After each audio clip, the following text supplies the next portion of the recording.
개장전 성공 전략입니다. 주요 섹터 시장 분위기 가장 큰 아이디어 매주 나눠주고 계신 우리 IBK 투자증권 함정남 차장님 모셨습니다. 어서 오세요. 안녕하세요. 안녕하십니까. 차장님, 작년 대비 좋아진 흐름인데 참 이게 사람 마음이 간사해요. 지난해 대비해서는 참 좋은데 네. 뭔가 어제장 괜히 아쉽고 뉴욕장 내리니까 속상하고 또 불안감이 스물스물 올라오는데 진정 좀 시켜주세요. 한국 증시는 어차피 테마 장세였고요. 조금 이렇게 표현해서 될지 모르겠지만 월요일 날 하이닉스 9%는 조금 과잉이지 않았을까요? 네. 좀 그런 날도 있어요. 네, 그렇죠. 그런 날도 있어야죠. 그래서 이건 틀림없이 좋은 신호입니다. 좋은 신호인데 그 좋은 신호가 그렇게까지 땡겨 올린다는 건 그래서 어저께 반도체 쉬는 거는 고개가 좀 끄덕여지는 오히려 정상적인 반응일지도 모르겠다는 생각이 들면서 오늘은 좀 매크로와 관련된 좋은 리포트가 나와서 한 가지를 소개해 드리고자 합니다. ISM 제조업 지수와 관련된 리포트인데요. 네.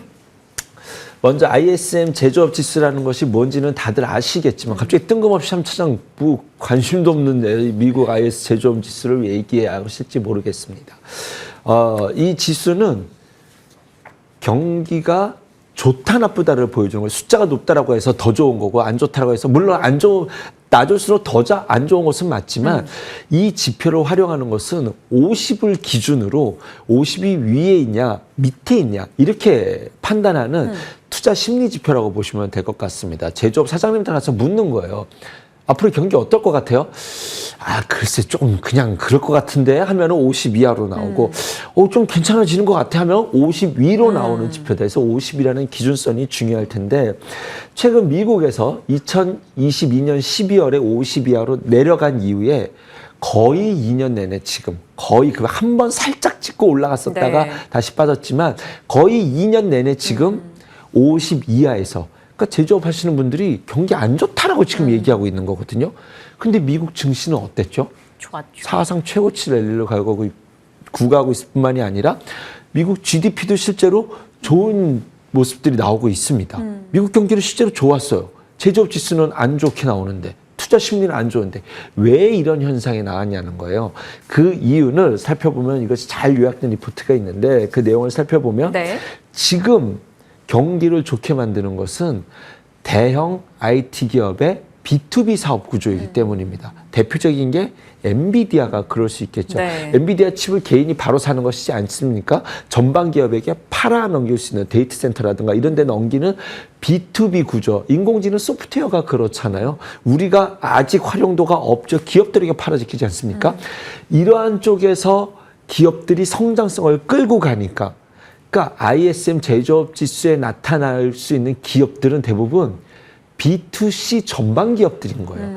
그럼 B2B 기업들이 경제를 끌고 갈 때 어떠한 현상들이 나타나냐면 엔비디아 같은 기업을 예를 든다면 여기가 잘 되면 어떤 일이 생기냐면 또 인공지능 소프트웨어 기업들이 돈을 잘 번다. 경제를 끌고 간다면 전체적으로 고용이 줄어요. 고용이 줄죠. 고용이 줄고 일의 효율성이 작은 기업에서 확 일어나니까 인플레이션이 완화됩니다. 그리고 고용이 안 좋아요. 지금 최근에 나타났었던 작년 한 해 동안 나타났었던 현상이죠. 인플레이션은 다운되고 고용이 안 좋아지니까 이걸 빌미로 연준이 금리 인하를 하겠다라고 얘기했었던 것 아니겠습니까? 이런 B2B 구조가 왔었는데 이 이후로 어떤 일이 생길 것이냐 그러면 이제는 이 고용이 안 좋아졌을 때 엔비디아가 고용을 얼마나 뽑겠어요 지금.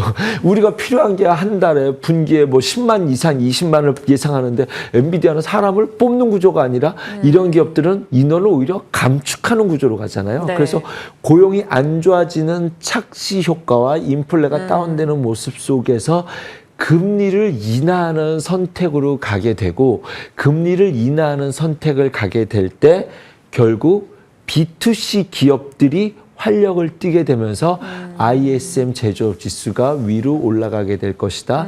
ISM 제조업 지수와 우리나라 지수는 가장 높은 연동성을 띠고 있는 지표 중에 하나이기 때문에 우리나라 지수에 대해서도 힌트를 얻어갈 수 있지 않을까라는 생각이 들고요. 그것이 올 하반기쯤에는 변곡점을 만들어낼지도 모르겠다. 어쩌면 어쩌면 그 레포트에 따르면 레거시 반도체가 우리가 지금 알고 있는 것처럼 나쁘지는 않을 수도 있다라는 것이 실제로 레거시 반도체가 생각보다 지금은 나쁘지 않아요. 지금은 부랴부랴 햇빛 전망들을 다 축소해 놓는 것은 맞습니다만 지금 이 시점에서 우리가 보고 있는 것은 이미 증거사 리포트 삼성전자 오늘 실적 이제 잠시 후에 나오겠죠. 이거 다 다운 시켜놨잖아요. 그렇게 보여지는 전망 대비해서는 생각보다 안 나빠질 수도 있다라는 것, 그런 현상이 나타나게 된다라고 한다면 실제로 경기가 안 좋은 것, 실제로 경기는 좋은데 그것 대비해서 금리를 인하 사이클로 가게 된다라고 한다면 이후에 인플레라는 리스크를 품어야 하면 버블 장세로 향해 갈 것이다. 제가 늘 말씀드렸죠. 지금까지는 실적 장세, 앞으로의 3년 랠리는 버블 장세 랠리인데 제가 갖고 있었던 생각을 잘 뒷받침해주는 데이터 중에 하나의 리포트, 4부작 리포트인데요. 여러분도 한번 이그전 찾아보셨으면 좋겠습니다. KB증권 맞습니까? 네, 맞습니다. 네, KB증권의 ISM 제조업지수 관련한 앞으로의 방향을 추정해 볼 수 있는 내용 보고서 한번 읽어보시고 아이디어 공유해 주셨으니까 함께 체크해 가도록 하겠습니다. 레거시 반도체에 대한 사실 오랜 희망 고문이 있었는데 이 부분이 정말 이젠 고문이 아니라 희망으로 이어지길 바라봅니다. 자, 레거시 반도체는 일단 뭐 지켜보고요. 네.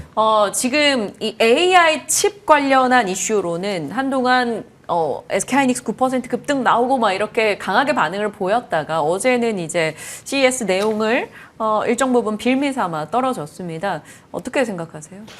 일단은 젠슨한가 뭐가 될 줄 알았는데 마이크론과 손잡은 느낌이 들지 않습니까? 그래픽 칩에 대해서. 그래서 좀 당연히 이제 좀 아쉽죠. 근데 뉴스 대비해서 시장 분위기는 과거 같았으면 원위치 왔었던 이제 작년 3개월 전이었으면 원위치 왔었을 거예요. 그렇죠. 예. 9% 빠졌을 거예요. 근데 시장 분위기가 그런 상황은 아니라는 점. 그리고 젠슨항이 립 서비스를 또 잘해 삼성전자, HBM 확신을 한다라는 말이 저는 더 불안해요, 사실. 노력해라는 말로 들리잖아요. 노력해라는 말로 드리고 불안하니까 이런 말을 하는 것이 아닌가라는 생각마저 드는데 어쨌든 모든 것들을 염두에 둬서 복합적으로 생각한다 하더라도 일단은 뭐 미국 어제 나스닥이 많이 얻어맞았기 때문에 오늘 아침에 좀 한번 한 템포 쉬어가는 것은 어쩔 수 없을 것 같습니다. 그리고 CES라는 재료를 너무 빨리 세게 써먹었다는 느낌도 있어서 지수에 대해 지금 솔직히 지수장은 아니었습니다. 외국인이 큰 의미를 부여할 수 있을 만한 매수세가 아직은 들어온 것이 아니기 때문에 한국은 테마의 순환면에서 충분히 해볼 수 있는 장이지만 아직은 지수를 땡겨 올릴 수 있는 그런 의미는 아직은 아니라는 점에서 봤었을 때 반도체는 오늘은 아직은 좀 쉬어가지 않을까라는 생각이 듭니다. 하지만 미국의 나스닥이 빠진 것만큼 두려운 마음으로 한국 증시를 볼 필요는 없다라는 생각이 듭니다. 조심스럽긴 하지만 뭐 어쨌든 한국은 누구보다도 싼 자리에 있다라는 점과 여기서 뭐 조금 쉬어간다라고 한다면 지금 이 시점에서는 투심이 저가 매수를 노리는 빠지기를 기다리는 투심 또한 있기 때문에 지금은 뭐 오늘 하루는 조금 뭐 재미는 없겠지만 두려워할 자리는 아니다라는 것은 다시 한번 강조드리고 싶습니다. 네.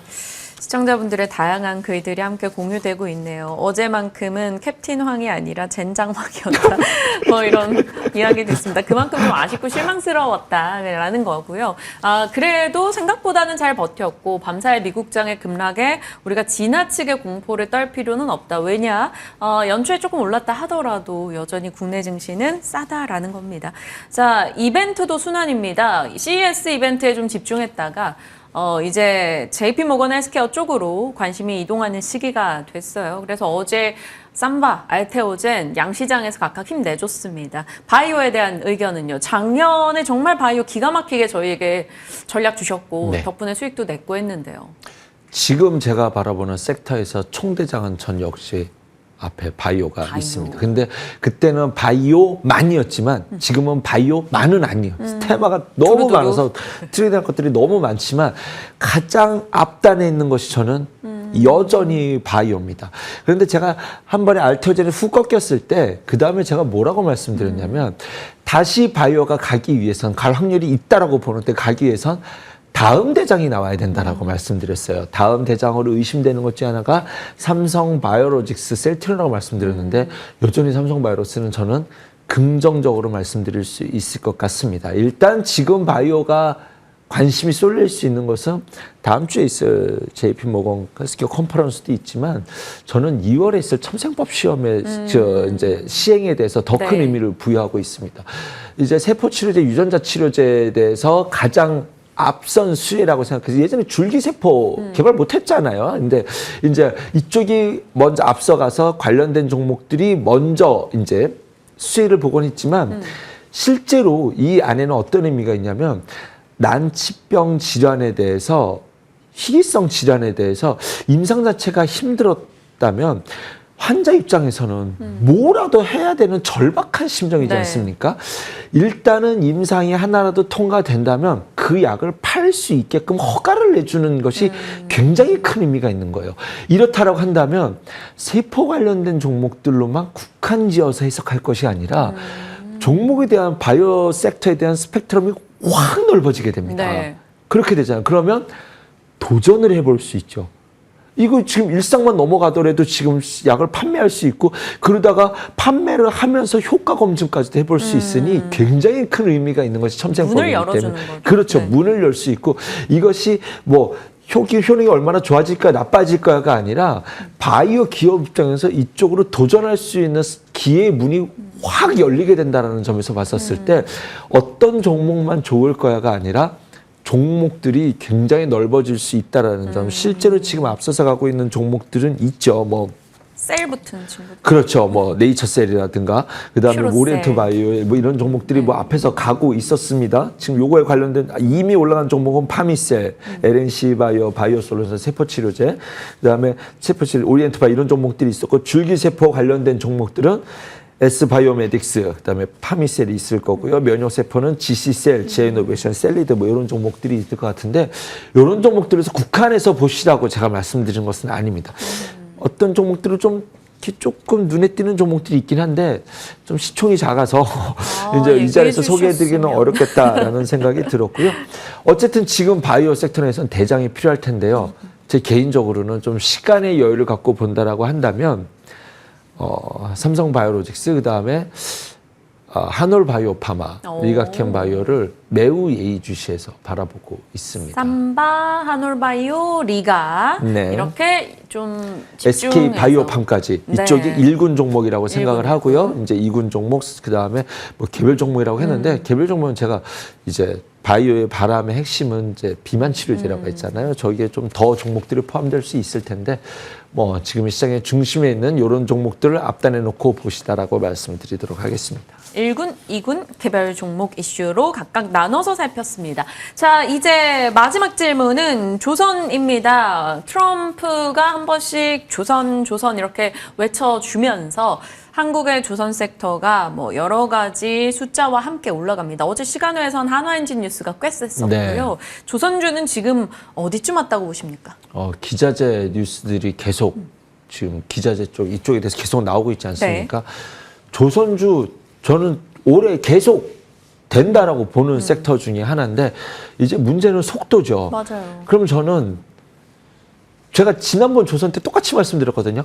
아무도 조선 얘기하는데 빠져 있거나 기간 조정을 줬으면 그때는 좀 사가고 이렇게 어제처럼 올랐다? 지금은 이 사이클에 저는 이 사이클을 대할 때 경기 민감주를 대응할 때는 늘 그렇게 대응해야 된다고 생각을 하거든요. 네.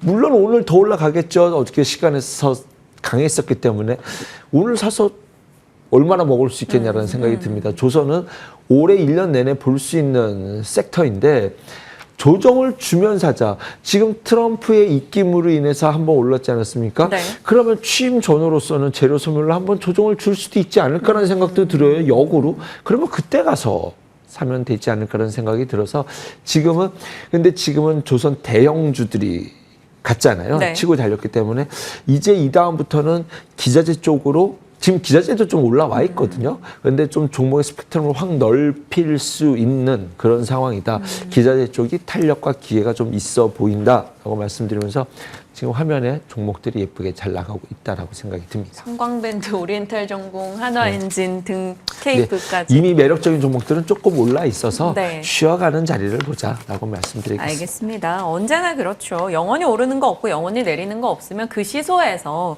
어느 정도 나만의 호흡법을 좀 잘 체득해 갈 필요가 있을 것 같고요. 함 차장님의 호흡법에 대해서 저희가 계속해서 좀 그 아이디어를 얻어가고 있습니다. 오늘 내용도 참고할게요. RBK 투자증권 함정남 차장과 함께했습니다. 고맙습니다. 감사합니다.